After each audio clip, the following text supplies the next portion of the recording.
और दोस्तों, CSE VLE society में आपका स्वागत है। आज हम लोग CSE पोर्टल से ITR ऑनलाइन कस्टमर का कैसे भरे, चलिए वीडियो को शुरू करते हैं।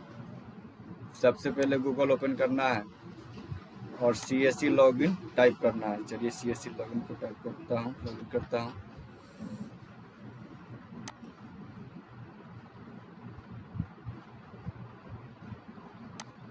डिजिटल सेवा पोर्टल CSE पे क्लिक करना है, फिर लॉगिन पे क्लिक करना है। डिजिटल सेवा कनेक्ट पे यूजर ID और पासवर्ड को फिल करना है। चलिए फिल करना है।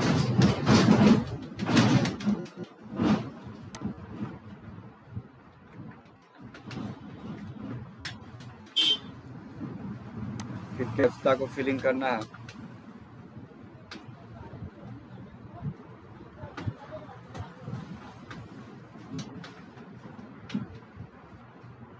चलिए फिर लॉगिन करता हूँ। चलिए, ये मेरा डिजिटल सेवा पोर्टल लॉगिन हो चुका है। फिर सर्च बार पे जाना है। चलिए सर्च बार पे क्लिक करता हूँ। सर्च बार पे क्लिक करना है ITR, इनकम टैक्स या ITR कुछ भी लिखेंगे आ जाएगा। चलिए इनकम टैक्स रिटर्न फिलिंग पे क्लिक करना है। चलिए इनकम टैक्स रिटर्न फिलिंग पे क्लिक कर लेता हूँ। इस तरह का डैशबोर्ड खुल जाएगा। फिर इस तरह का डैशबोर्ड खुल जाएगा, इनकम टैक्स रिटर्न फॉर्म। चलिए ठीक है। उसके बाद लॉगिन विथ डिजिटल सेवा कनेक्ट पे क्लिक करना है। चलिए डिजिटल सेवा पोर्टल से लॉगिन हो जा रहा हूँ। चलिए लॉगिन हो चुका है। चलिए लॉगिन होने के बाद सबसे पहले कस्टमर का पैन नंबर, चलिए कस्टमर का पैन नंबर फिल कर लेता हूँ।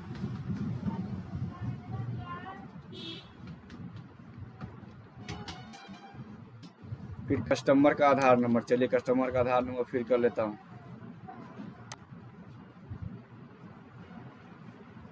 चलिए जैसे ही कस्टमर का पैन नंबर डालेंगे और उसका आधार से लिंक होगा तो ऑटोमेटिक उसका आधार नंबर, पैन नंबर और डेट ऑफ बर्थ वो सारा डिटेल्स ऑटोमेटिक आ जाएगा। चलिए फिर उसके बाद इनकम टैक्स पासवर्ड इनअवेलेबल। अगर आपका इनकम टैक्स लॉगिन पासवर्ड है तो ठीक है, नहीं है तो इसको आप खाली भी छोड़ सकते हैं। चलिए मेरे पास है इसलिए मैं इसको फिल कर देता हूँ। चलिए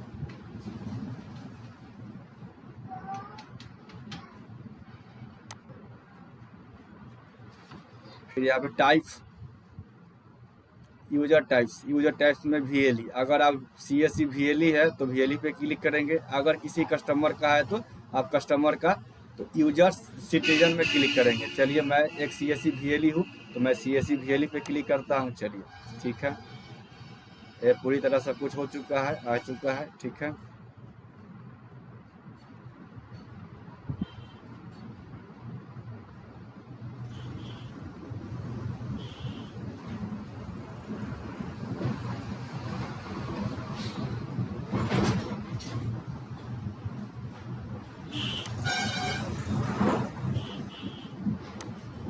चलिए पैन कार्ड अटैच करना है। चलिए पैन कार्ड अटैच कर देता हूँ।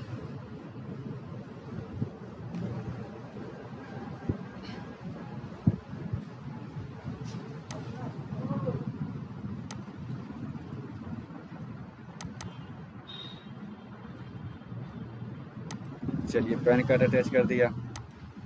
फिर पैन कार्ड अटैच करने के बाद फिर असेसमेंट ईयर, चलिए 2021, 22, 23 ये सब फिल हो चुका है।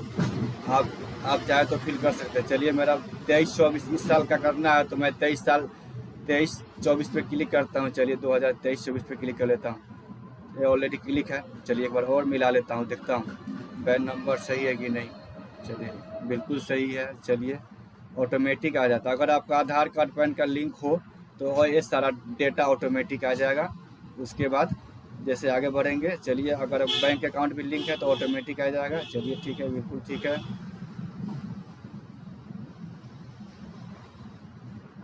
चलिए उसके बाद 23-24 पे क्लिक करना है। उसके बाद एक्सेप्ट ऑल टर्म कंडीशन पे क्लिक करके सबमिट करना है।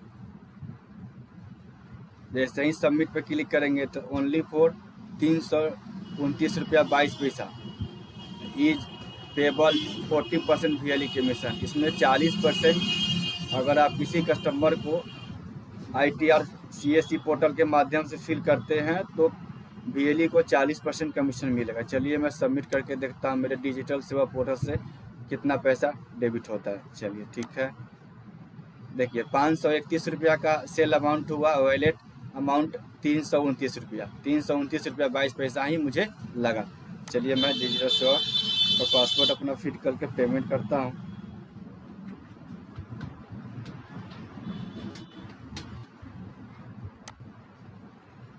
चलिए उसके बाद वॉलेट पिन बिट से सबमिट कर देता हूँ।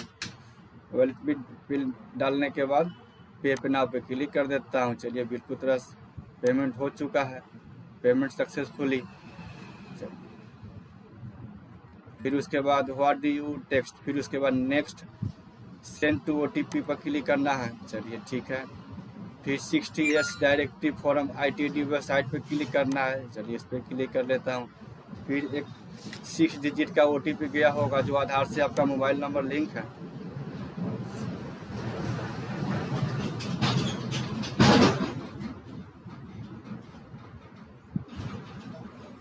चलिए फिर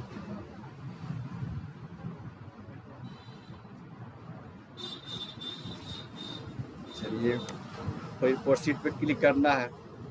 चलिए ये बिल्कुल थैंक यू, ये बिल्कुल पूरी तरह से सबमिट हो चुका है। आप किसी भी कस्टमर को आप इसको प्रिंट आउट निकाल करके यहाँ से आप दे सकते हैं। चलिए मैं इसको प्रिंट आउट निकाल लेता हूँ और प्रिंट आउट ये देखिए प्रिंट आउट हो चुका है, डाउनलोड हो चुका है। अब इसको मैं प्रिंट आउट करके निकाल दूंगा। और ऐसे ही आप किसी भी कस्टमर का या आप CSC VLE हैं तो आपको ITR भरना चाहिए और TDS लेना चाहिए। जी हाँ दोस्तों, यह वीडियो अगर अच्छा लगे तो लाइक करें, शेयर करें, सब्सक्राइब करें। धन्यवाद।